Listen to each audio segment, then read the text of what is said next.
Mañana empiezo un viaje. Voy a abandonar mi pueblo para buscar trabajo en la ciudad. Me voy a Dakar. Un viaje siempre es una aventura, pero debo emprenderlo en beneficio de mi familia.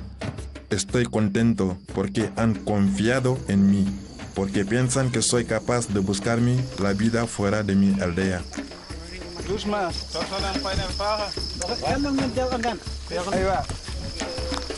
Voy a ver el marabú. Quiero pedirle su bendición y su consejo. El marabú me conoce desde que yo era un niño. Sus palabras son siempre una guía para quien acude a él. Él me dará un amuleto que me proteja. Es un líder muy sabio. Él sabrá qué debo hacer.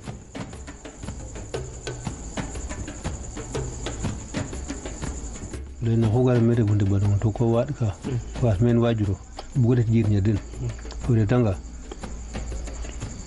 ku faxe na wasen ku na waja wasen ki o yera ngan wala o nyamin an 4 meter wona ku jego na ge kino yon huwa yuka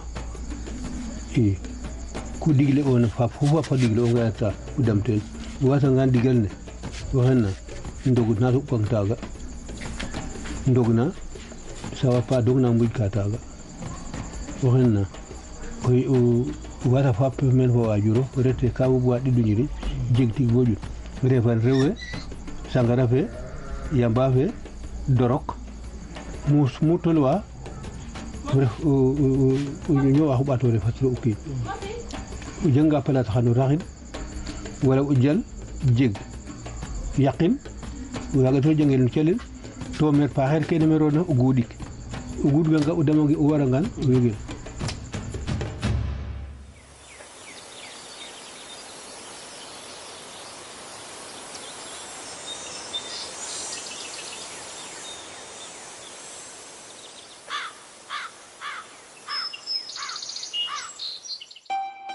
Vivo en África, en una parte de África que se llama Sahel, que es frontera en árabe.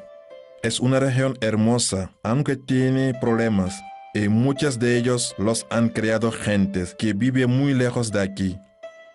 Mi país es Senegal, que significa nuestra barca. El poblado en que vivo es tan pequeño que no tiene ni nombre. En él solo vivimos 4 familias. La ciudad más cercana es Tambacounda, aunque todo el mundo la llama simplemente Tamba. Está a 20 kilómetros nada más, pero es una distancia enorme cuando tienes que hacerlo a pie o en carro. Es un cruce de caminos entre Mali, Mauritania, Senegal y Guinea.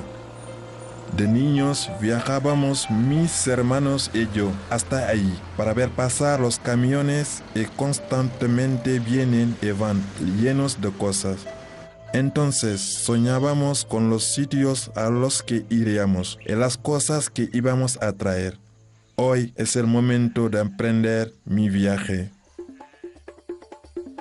Al principio pensé en ir a Garcia, en la provincia de Kolda, donde vive mi tío Lamine. Es agricultor y también está sufriendo los 5 años de sequía que llevamos en todo el sur de Senegal. Los ancianos cuentan que es casi como la gran sequía de los años 70, que asoló todo el Sahel. Murieron miles de personas y otras perdieron sus rebaños y tuvieron que marcharse lejos a buscar otros trabajos. Pero pese a todo, ellos siguen cultivando sus tierras para conseguir alimentos.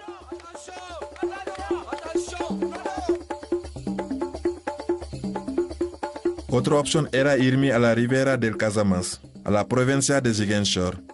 Ahí se fue mucha gente, cuando la sequía, a buscar fortuna con la pesca de gambas.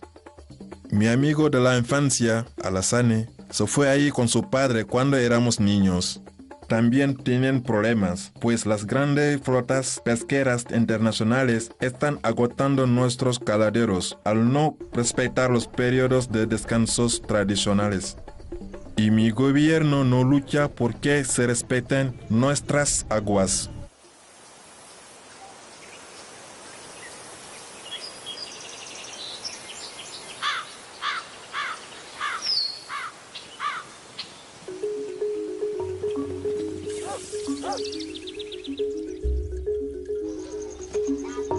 Antes nos iba muy bien cultivando cacahuetes. Se vendían muy bien para comerlos o para hacer aceite.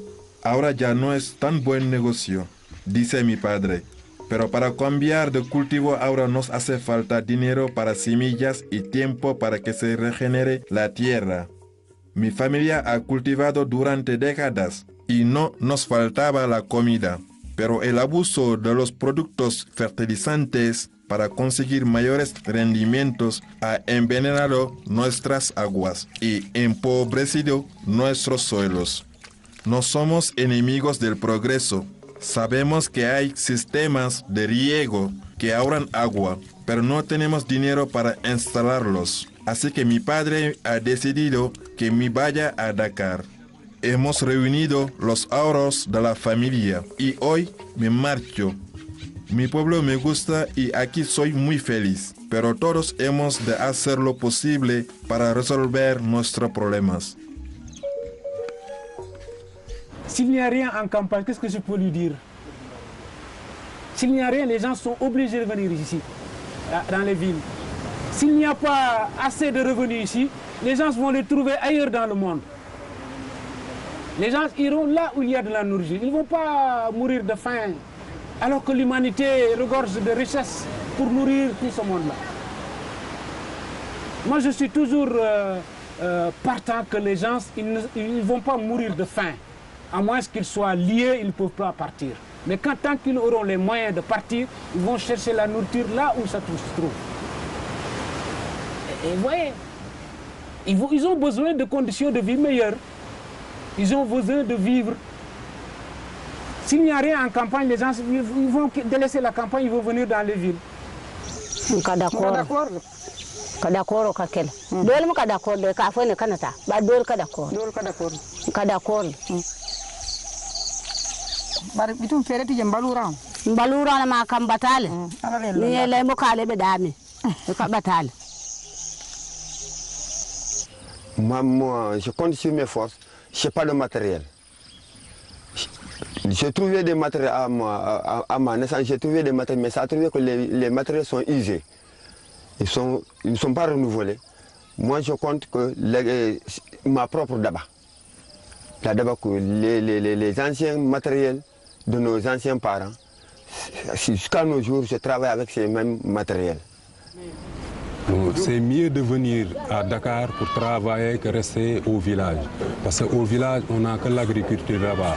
Bon, pendant l'hivernage, on a 3 mois de pluie ou bien 4 mois maximum de pluie. Bon, si l'hivernage est fini, on retourne à Dakar pour travailler. Parce que si tu restes là où tu es né, pendant l'hivernage, si l'hivernage est fini, tu ne peux plus gagner quelque chose. Donc, tu as intérêt de venir à Dakar pour y gagner. Bon, il y a des personnes qui vont à la pêche, il y a des personnes qui font le petit commerce, ainsi de suite. Il y a beaucoup de choses à faire ici à Dakar.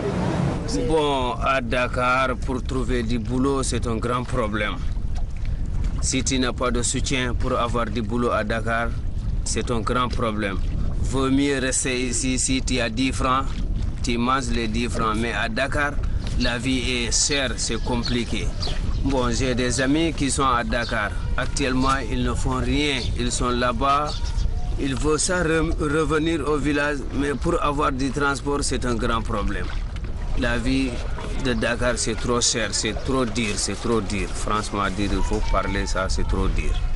C'est beaucoup plus cher ici, mais ils arrivent à accumuler un peu d'argent pour vivre ici et envoyer de temps en temps, par exemple, de l'argent pour ceux qui sont restés au village. Donc il y a toujours eu une migration du village vers Dakar, la grande ville. Et même nous, ID Casamance, on est confrontés avec ce phénomène parce que tout se passe à Dakar. Chaque décision, les bailleurs de fonds sont basés à Dakar. Et la Casamance, c'est vraiment une zone très isolée.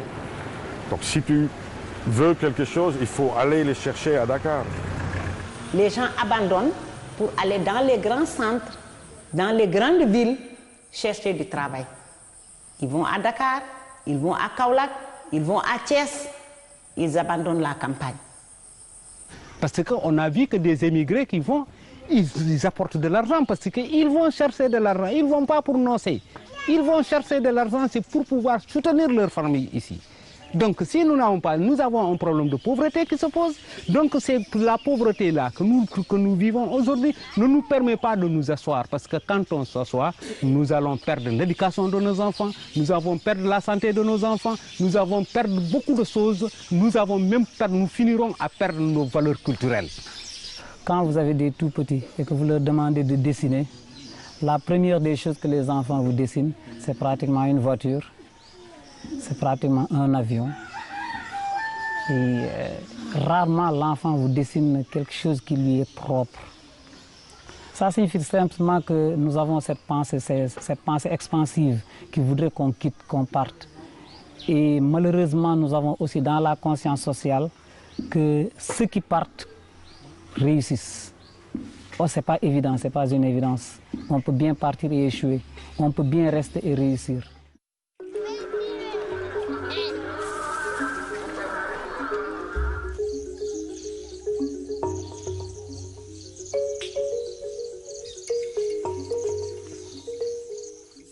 Por esta zona pasan muchos inmigrantes de otros países, sobre todo porque es necesario para llegar al mar.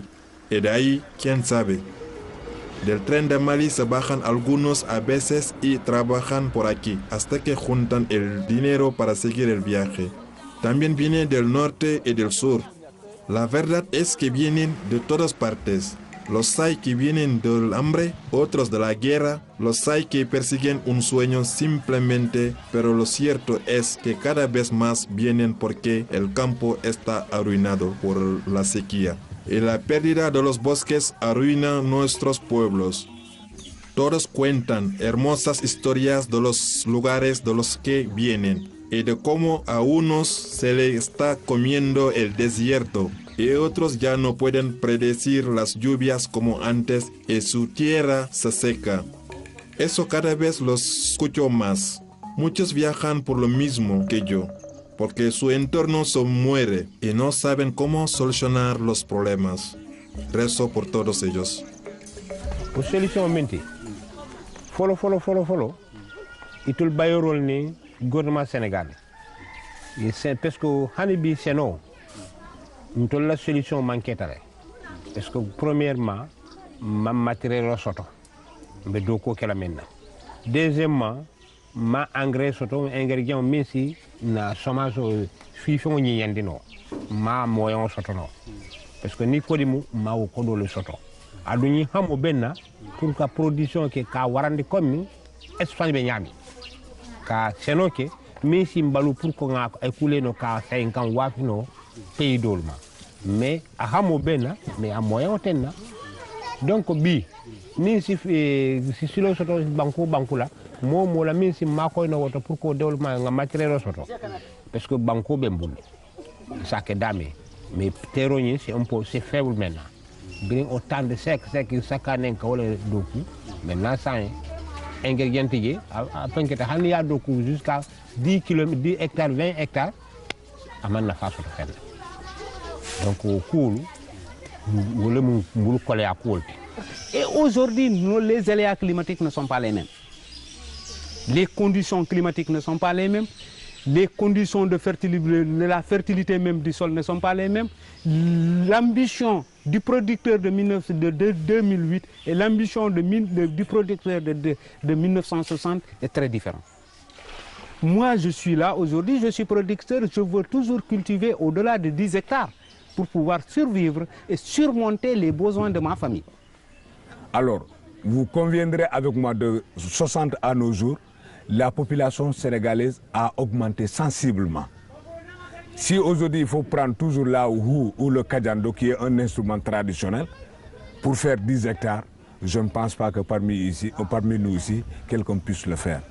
Donc, il faut moderniser les équipements agricoles pour permettre aux gens d'arriver à une autosuffisance alimentaire. Et bon, vous savez, il y avait l'année antérieure, en 2000, dans les années passées, nous avions des difficultés parce que la pluviométrie n'est pas bonne. C'est-à-dire qu'il n'y a pas une bonne répartition de pluviométrie.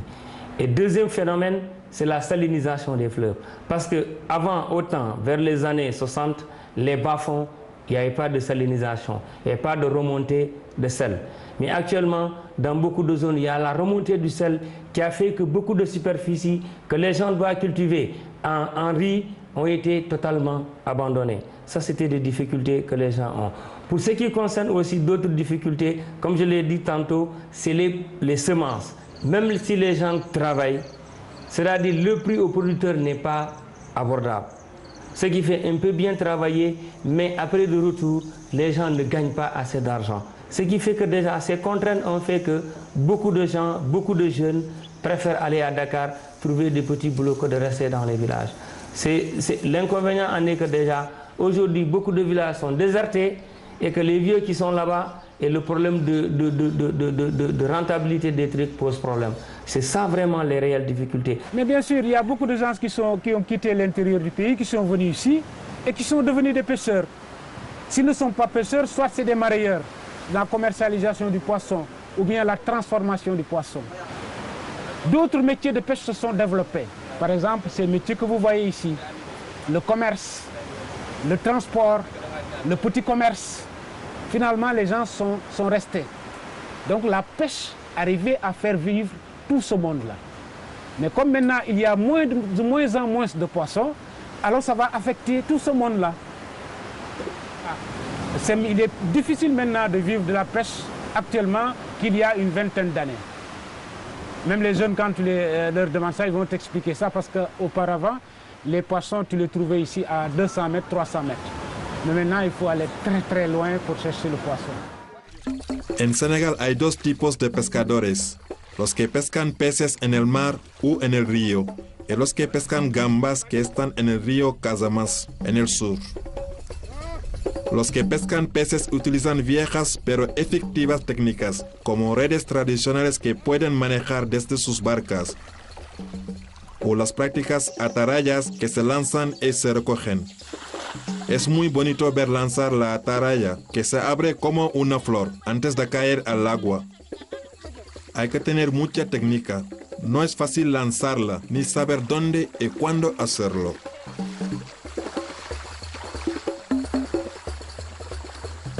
Los pescadores de gambas utilizan otra técnica. Entre otras cosas, ellos pescan de noche, que es cuando las gambas se mueven más, con la ayuda de las mareas. Sus barcas están fijas en el lugar concreto del río. Cuando llega la hora, el pescador cree que es el momento adecuado, despliega dos redes como dos alas que llegan hasta el fondo y atrapan las gambas en su camino. Tu viens ici le soir depuis 17h jusqu'à 0h. Des fois, tu peux en avoir 2 kilos, 1 kilo. Des fois, tu n'auras rien. Et la vie est difficile, comme le chef de village vous a dit, et le pêcheur. Ici, des fois, pour avoir 1000 francs, c'est un grand problème. Le fleuve, actuellement, le fleuve a vieilli. Ici à Anne, on rencontre beaucoup de difficultés par rapport à la ville, parce que la pêche, ici à Anne, on n'a que la pêche, mais la pêche n'est pas plus rentable par rapport à l'époque. Maintenant, on peut rester 3 ou 4 jours pour ne pas gagner rien, tandis que un jour, tu peux venir pour gagner encore, pour compenser les 4 jours que tu avais perdus. Se podría pensar que con tantos pescadores y tan buenos, en los pueblos comeríamos los mejores pescados y mariscos, pero es lo contrario. Lo mejor se va a Dakar o al extranjero, ya sea congelado o secado al sol. Para nuestro Chebuyen, el plato nacional y básico para nosotros se quedan los pescados más pobres. Es verdad que con las migraciones que provocó y está provocando la sequía, hicieron que aumentara mucho el número de pescadores tanto en Dakar, Mbour, San Luis y las demás zonas costeras, como en el río Senegal y el Casamance. Pero este no es el verdadero origen del problema. Los pescadores senegaleses utilizan técnicas artesanales y conocen las reglas de la pesca. Aunque haya más que antes, no son suficientes para agotar los caladeros y acabar con los peces. Además saben que no pueden utilizar redes con mallas demasiado pequeñas porque capturarían a las crías. También dejan de pescar durante algunos periodos para que se puedan reproducir los peces y trabajan en otra cosa esas semanas. Pero lo que todo el mundo comenta es que en alta mar, en aguas que pertenecen a nuestro país, pescan barcos de empresas muy grandes, de países más ricos. Así el pescado que debería haber en nuestro agua se agota y la pesca que debería llegar a nuestros mercados se va al norte. O es tan caro en el mercado que se acaba pudriendo sin que nadie lo pudiera comprar. Además de eso, los pescadores de mariscos se tienen que enfrentar también a que el manglar desaparece por la necesidad de su madera para cocinar. Y que cada vez el río es menos profundo y su agua cada vez está más caliente y más sucia. Si desaparece el manglar, no solo desaparece un hermoso lugar, sino una gran cantidad de recursos y de alimento que nos es fundamental para sobrevivir. Alors que l'agriculture ne marche pas, si la pêche ne marche pas aussi, alors les problèmes vont se multiplier. Donc le problème de la sécurité alimentaire va se poser. C'est ça le grand problème où les gens sont confrontés actuellement. C'est la sécurité alimentaire.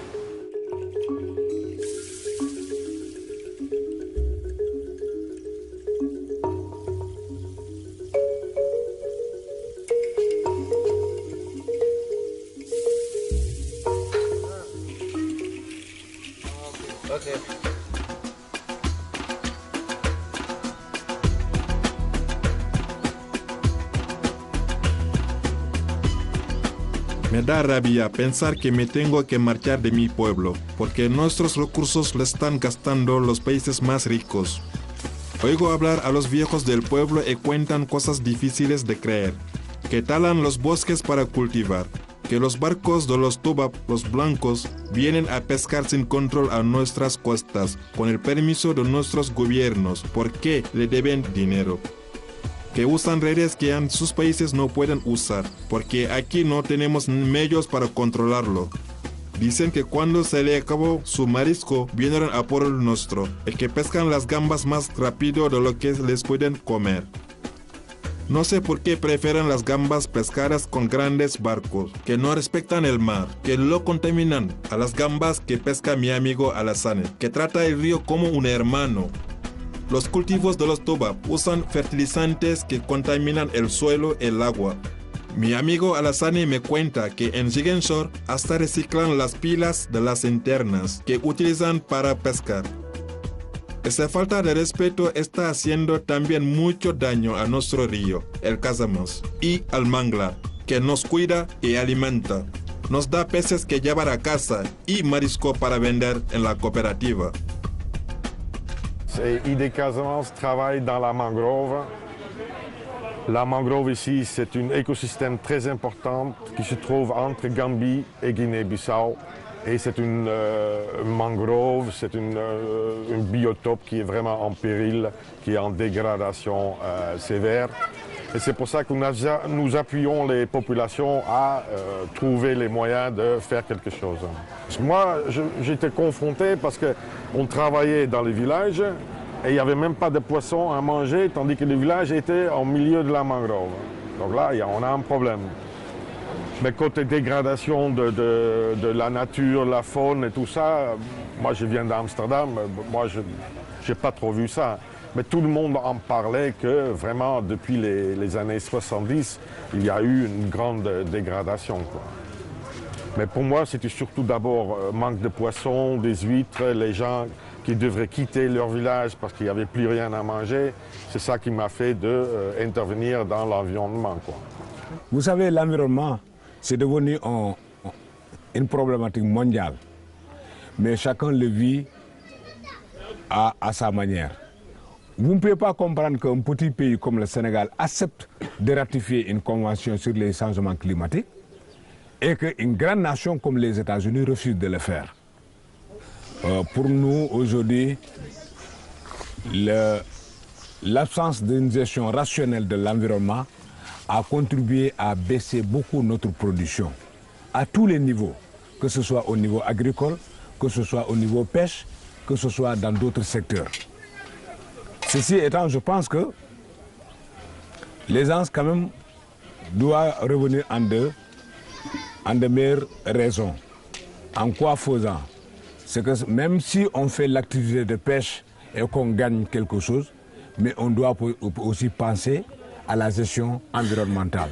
Parce que c'est lié. Parce que on tolbe dindi yala wato minna wotu mo le jiwo siata sama jomin kaboy wotu mo le siata santi jiwo siata santi ni kola sanne ni se sere solbe funtita balu kaja mentol dindi ya wato la o man soto don donc nata je sañ wo commencer ta kaso ngalon ko mu changement. L'homme est un produit de la nature, mais c'est l'homme qui agit aussi au niveau de la nature. Donc s'il y a destruction de la nature, il y a la main de l'homme. Certainement, il y a aussi des bouleversements qui se passent à l'intérieur qui n'est pas visible à l'œil nu, hein, mais on sent quand même qu'il y a la main de l'homme, que ce soit à terre ou bien en mer. Tous les produits toxiques utilisés en mer ici vont agir au niveau de la mer. Tous les produits qu'on déverse, les produits toxiques qu'on déverse au niveau de la mer aussi vont agir aussi au niveau de la terre. Donc vous voyez, donc il faut combiner la sauvegarde alors de ces deux secteurs, la terre et la mer. C'est très important. Si on ne s'occupe pas de l'environnement, l'environnement viendra s'occuper de nous. Vous voyez la mer qui avance. Finalement, tout le bord de mer va foutre en l'air. Et certainement, ceux qui ont intérêt à travailler ici, donc qui ne connaissent que la pêche, où est-ce qu'ils vont aller? Donc nous avons intérêt à sauvegarder notre mer, notre patrimoine.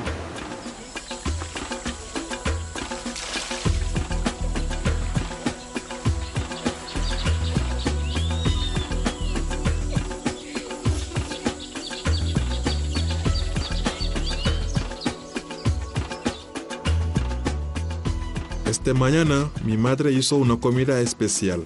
Comimos mis hermanos y yo como despedida. Utilizo el pescado del bueno, es delicioso. Mi padre tiene 2 mujeres, tengo 5 hermanos y 2 hermanas. Mi madre es muy especial. Cuando era pequeño, siempre iba con ella a recoger la leña para cocinar.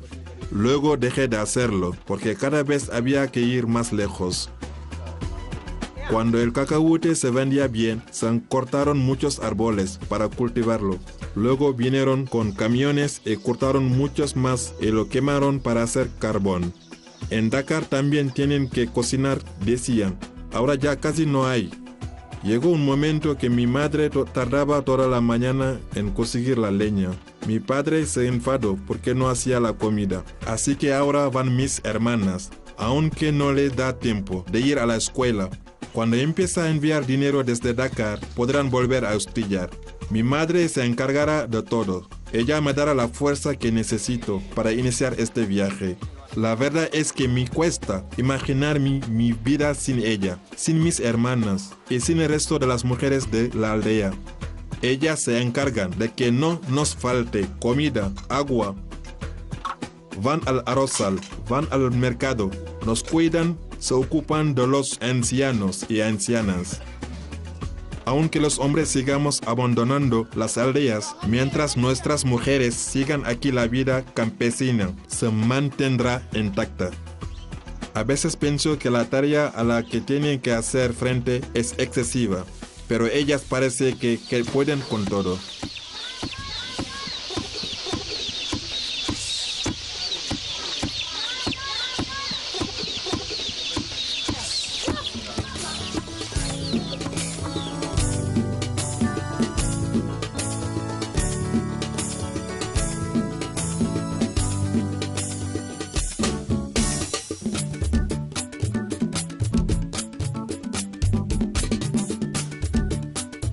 Man nga yey mat nga awo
Efectivamente, sin las mujeres, esto no sería posible.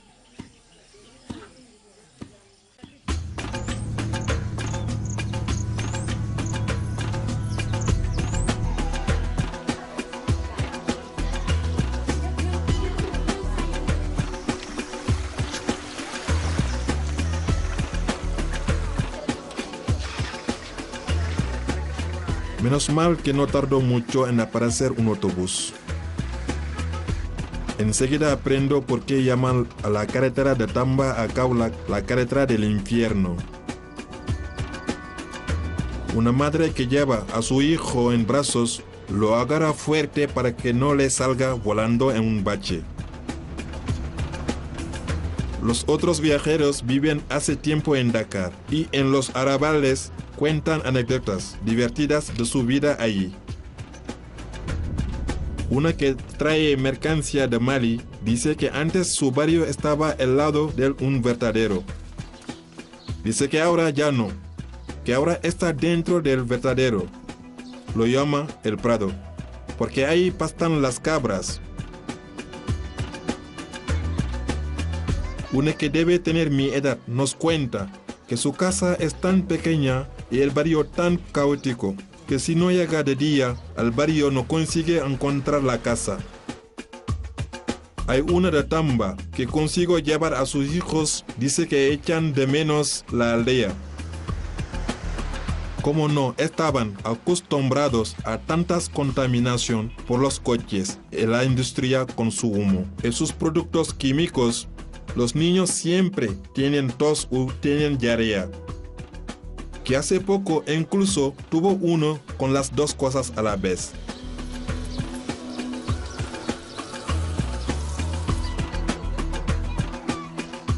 Con estas historias se me pasa más rápido el viaje.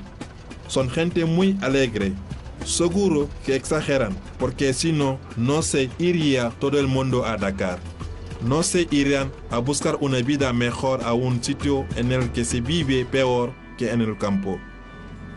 Ce que je souhaite que l'avenir de mes enfants soit meilleur que la mienne. Parce que moi, j'ai beaucoup souffert. Je suis en train de souffrir. Parce que j'ai ma famille. Ma famille compte que sur moi-même, moi seul. Ma famille compte sur moi seul. Et je ne travaille pas. Je n'ai pas d'aide. Je ne travaille pas. Dans les industries, je ne travaille pas dans les sociétés, je ne fais rien que de l'agriculture. Si l'hivernage est bonne, je dis merci. Si l'hivernage est mauvaise, toute la famille pleure. Parce que toute la famille compte sur moi. C'est pour cela que je souhaite que j'amène tous mes enfants à l'école. Au moins, si dans ce cadre-là, si celui qui a eu la chance, mais dans l'avenir, ses frères peuvent compter sur lui. Ani do de mo mire. Banalman do mire. Ni 40 biton. Banalman do mire da ha nkole mi. Da ha nkole ni. Man do mire. Ha, ntolia batami. Mo ko do aydi mo yo. Ha. La population sénégalaise aime le travail, mais nous n'avons pas les moyens de travailler. C'est ce qui fait partir nos enfants. Ils meurent là-bas, c'est une perte pour la nation, puisque ceux qui vont là-bas, ce sont les jeunes, ce ne sont pas les vieux. À la longue, ça va être une seconde esclavage. Vous savez qu'avec l'esclavage, tous les jeunes sont partis. La population va vieillir. Si on n'arrête pas l'immigration, Au Sénégal, on ne trouvera que les vieux dans les maisons. Même si les jeunes qui partent là envoient beaucoup d'argent, l'argent là ne servira à rien. Mais il ne faut pas s'empêcher, il ne faut pas empêcher les gens de partir.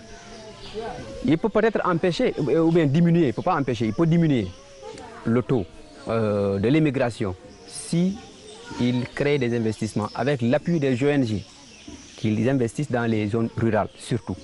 Parce que les immigrants, les immigrations là, c'est des pauvres qui pensent à ça. Tous ceux qui sont pauvres, ils pensent à ça. Mais dans ce pays, je connais des gens qui ne pensent même pas à aller à l'immigration. Parce qu'ils travaillent chez eux, ils gagnent le peu qu'ils gagnent, ça leur suffit largement.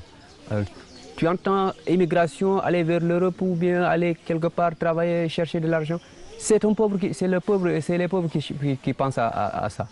Donc si jamais le président peut vraiment, avec l'aide des ONG, faire une descente dans les campagnes pour soutenir les populations rurales, nous voulons travailler sur place. C'est encore mieux si nous disposons des moyens, bien sûr, bien entendu. Je donne un exemple. L'année dernière, il y avait 2 jeunes qui étaient en migration clandestine. Ils étaient refoulés. Ils étaient venus nous rencontrer. Ils disent que maintenant, nous voulons travailler. L'organisation, par rapport à le moins, on les a achetés des semences d'oignons. On les a accompagnés en petit matériel agricole. Mais ces jeunes-là, ils ont très bien réussi. Ils ont dit maintenant, si eux, ils savaient, ils n'allaient même pas gaspiller l'argent qu'ils étaient en période pour gaspiller ça. Ils auraient dû rester ici. Ce qui est important, c'est que maintenant, il faut que déjà l'État, les organisations, les partenaires au développement accompagnent ces initiatives-là pour maintenir les jeunes en campagne pour qu'ils puissent rester et développer au niveau de leur village. C'est ça vraiment les réelles difficultés. Si aujourd'hui, l'État a commencé de pouvoir subventionner l'agriculture, de mettre en place ces intrants agricoles, de nous mettre en place des produits, c'est-à-dire des semences de qualité, je sais qu'avec la volonté des groupements, des membres, des organisations qui sont sur place, je pense qu'on allait relever le défi par rapport à ça. C'est ce qui a fait que déjà, actuellement, beaucoup de gens ont compris que déjà, quand on travaille, on gagnerait beaucoup plus nos vies par rapport si on va un peu à l'extérieur. Un paysan du Nord, tu peux le rencontrer, il roule en voiture. Tandis qu'ici, il y a un paysan qui n'a même pas de vélo. C'est dû à quoi? Là-bas, il y a les paysans qui ont des tracteurs, qui ont des matériels nécessaires. Ils ont des intrants nécessaires. Pourquoi? L'État leur aide dans leur travail et il ne nous aide pas dans notre travail. Et puis c'est le même pays.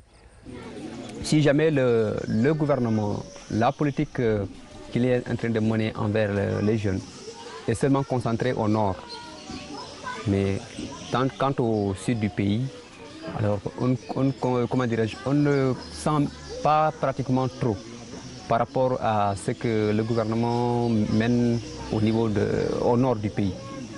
Donc nous, il faudrait que le gouvernement pense à nous, jeunes de la région de Kolda, plus particulièrement département de Sédhiou, arrondissement de Diendé.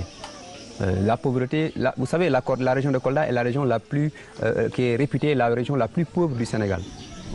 Oui, notre région. Donc, si jamais le gouvernement ne pense jamais à nous, en tout cas, notre avenir peut être hypothéqué si nous avançons à ce rythme-là.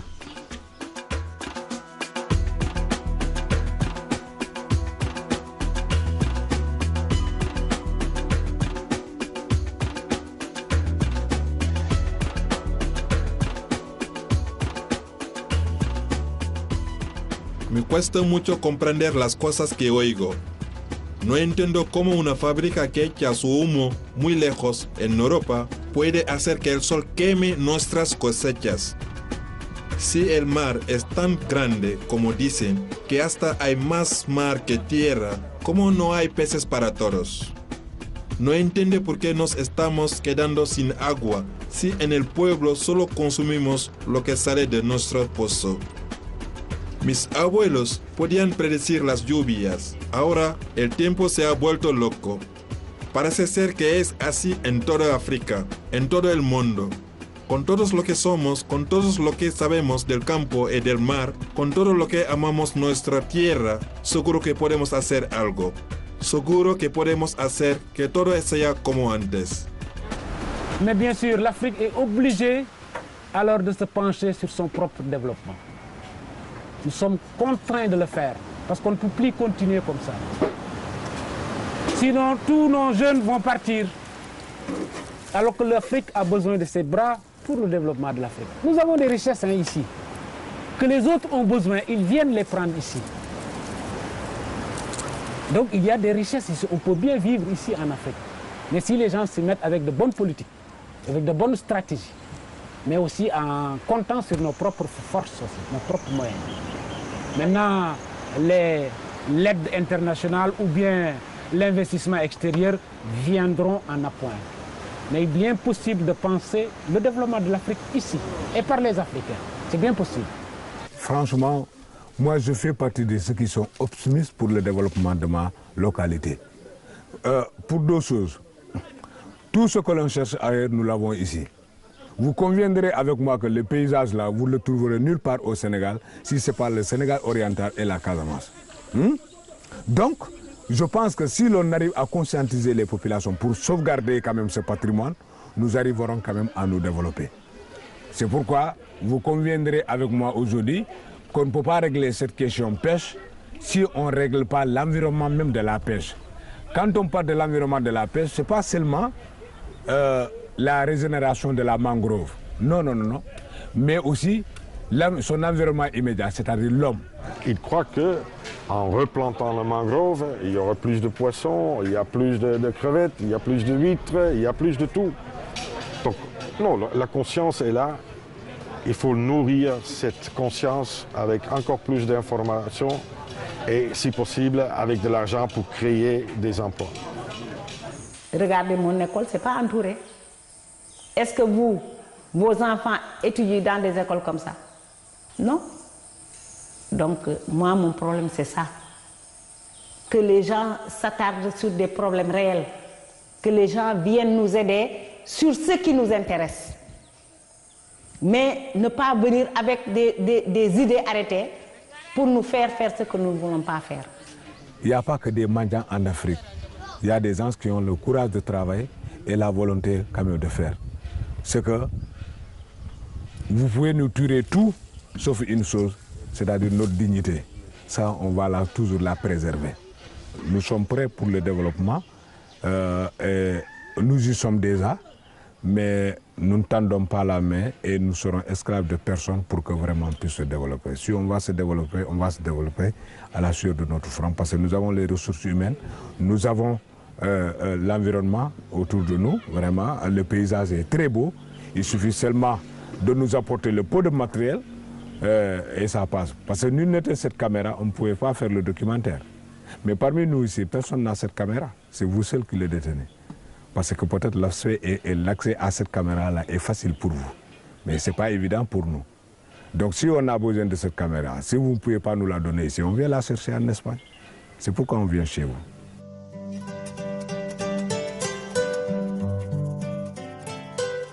Ya estoy aquí, en Dakar. La ciudad es enorme.